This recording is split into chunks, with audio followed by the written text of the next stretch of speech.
This show gave me drama, gave me tea, and then gave me some dark melanin on top of it. I love it.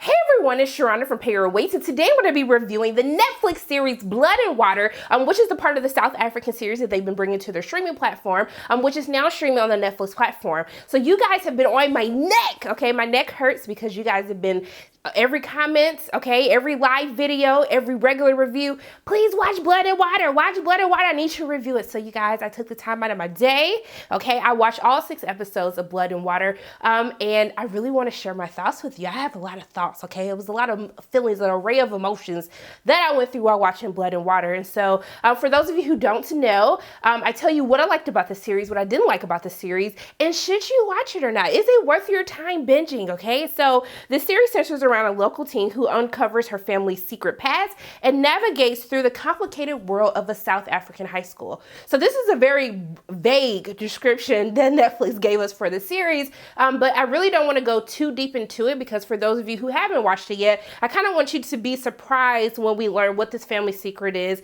And as we get to meet Pulang, who is one of our lead actresses in this series, as we get to uncover this secret, I was just like, wow, like this is what we're doing? Like we're gonna like go to this territory?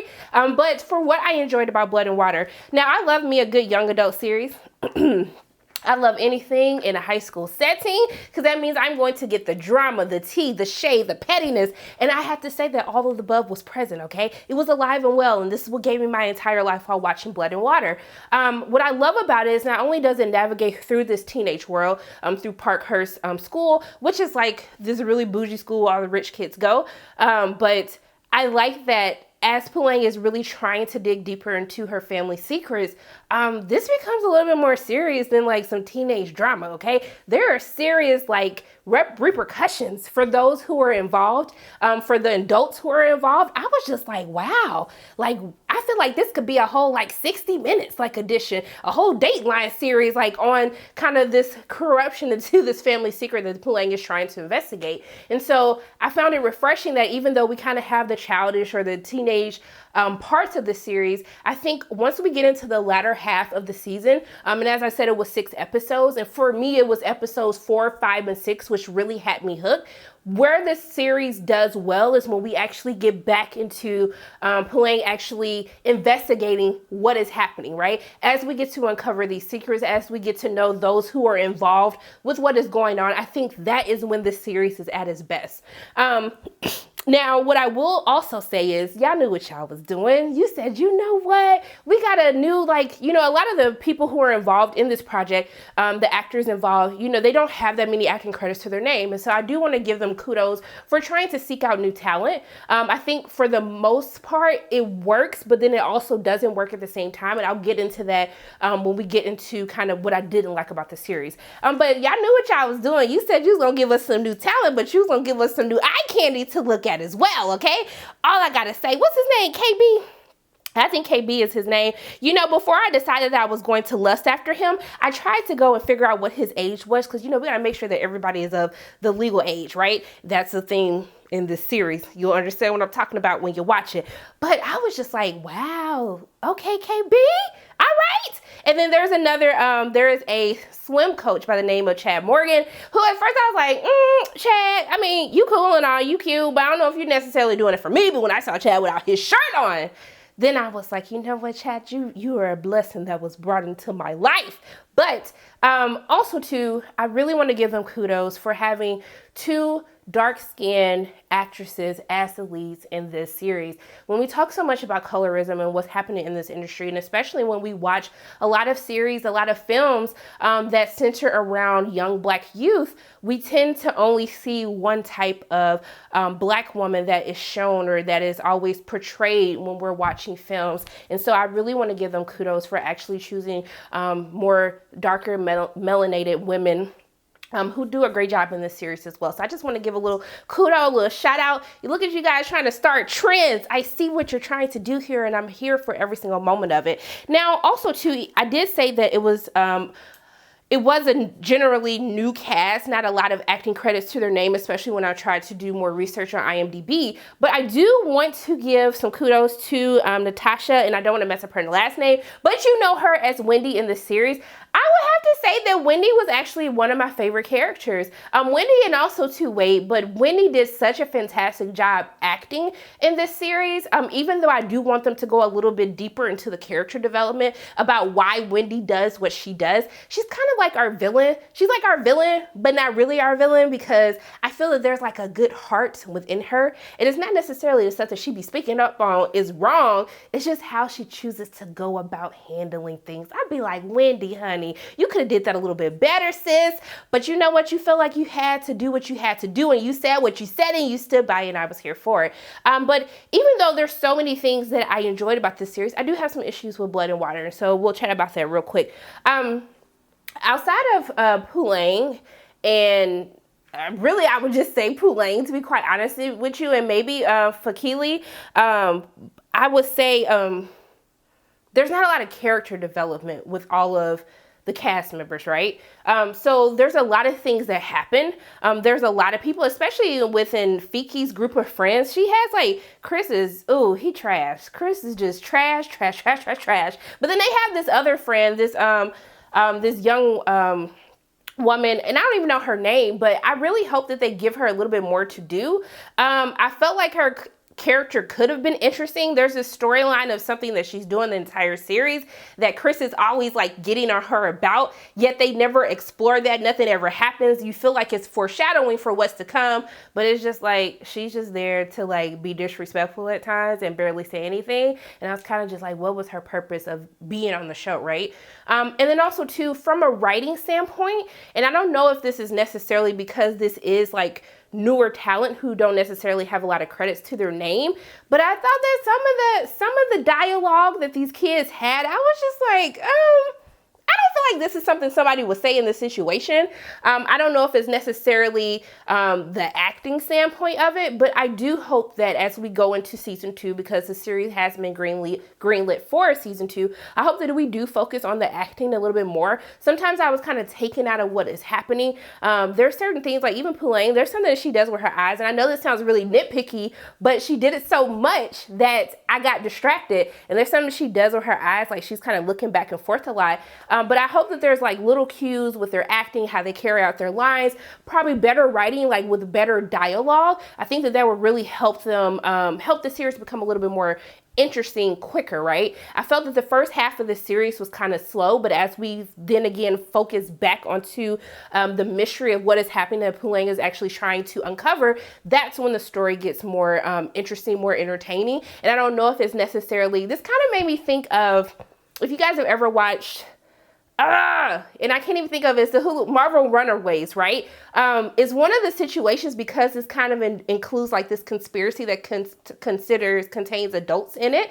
When we got into the latter half of the episodes, when the adults are given more to do, that's when I found the series to be a little bit more interesting. They were more, they were just better at delivering their lines with the acting. And I hope that we kind of bring the whole cast up on the same page as we get into season 2. They kind of speed the storyline, get more into the nitty gritty of the mystery that is happening that they're trying to uncover as the secrets continue to unfold. I think we would be good. Also too, this is like a little nitpicky, but it was bothering me as well. We got to work on the wigs for season 2. It's okay. I know the first season we don't get a budget like that. It is okay.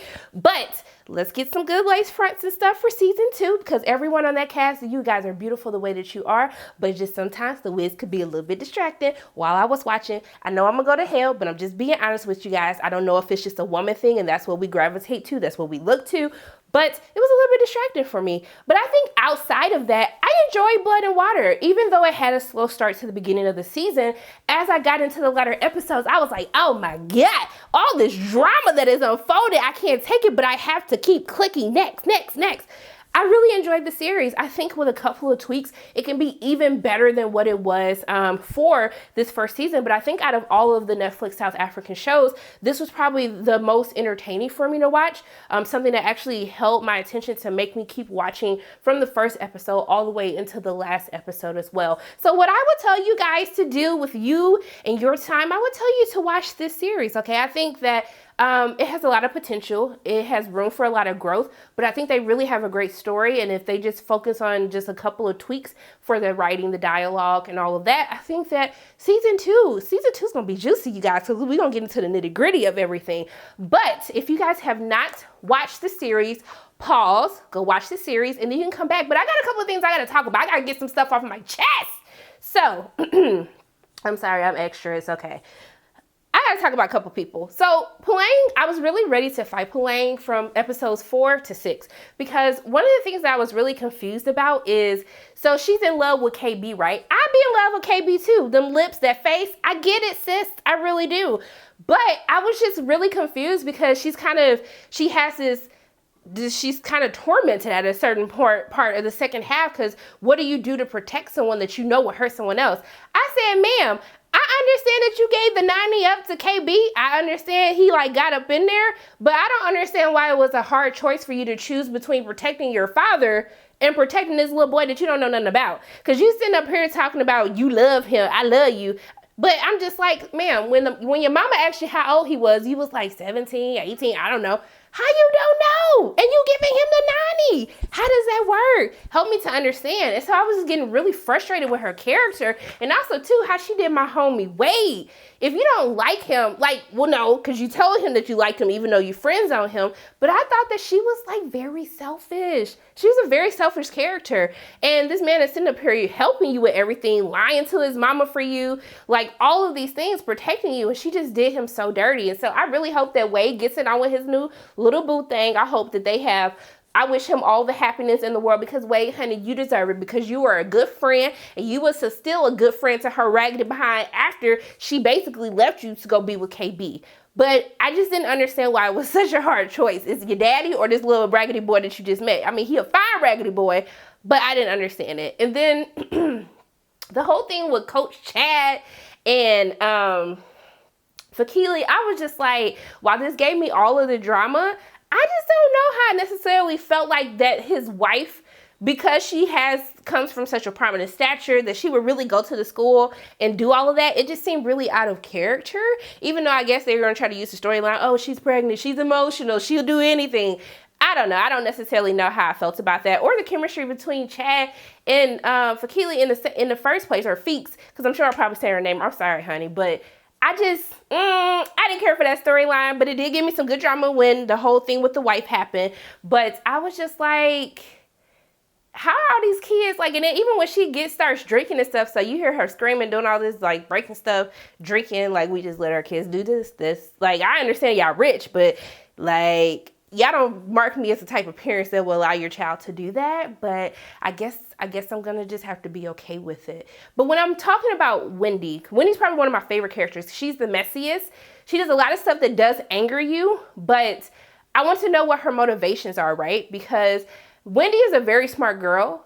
I think all these kids are smart, or I guess for the most part, unless, they paid their way to get into the school, but it just doesn't, I feel like we need a reason for why Wendy does the things she does, because while watching it, you can tell that it's coming from a hurt place. Instead of her necessarily trying to be malicious, she's trying to do the right thing. She's just doing it in the wrong way. Her delivery of how she handles situations and how she confronts people, that is what's actually wrong. So I just hope that we get a little bit deeper into her motivations and what makes her do the things that she does. Also, too, for Pulang's friend, I think her name is Zama, I want to learn more about her whole thing with her mom. I feel like there's a deeper story there, but we really don't get to see much of that. They hint towards it. I would really like to see them delve into her character more and not in this mess with Chris and Mark and this whole little threesome thing that we got going on. I was like, sis, he cheating on you with Mark and you just okay with that? You just gonna let him it's okay for him to be with both of you guys at the same dang on time? I don't understand what the issue is with that, but I'm going to need a little bit more answers. And I also want to know more about KB and also, too, his mom, because it's there's something there. He says she's in London, but we don't know why she's in London. And I guess maybe I'm just being overzealous because I just want all of these answers, to come to me in season 1. But I really do hope in season 2 that we kind of delve into these things a little bit more. because I think that the characters really need to be fleshed out to help us care about them more. There has to be something up with Chris to make him do all of the crazy, reckless things that he does, but he just comes off as just raggedy because we don't know anything about him.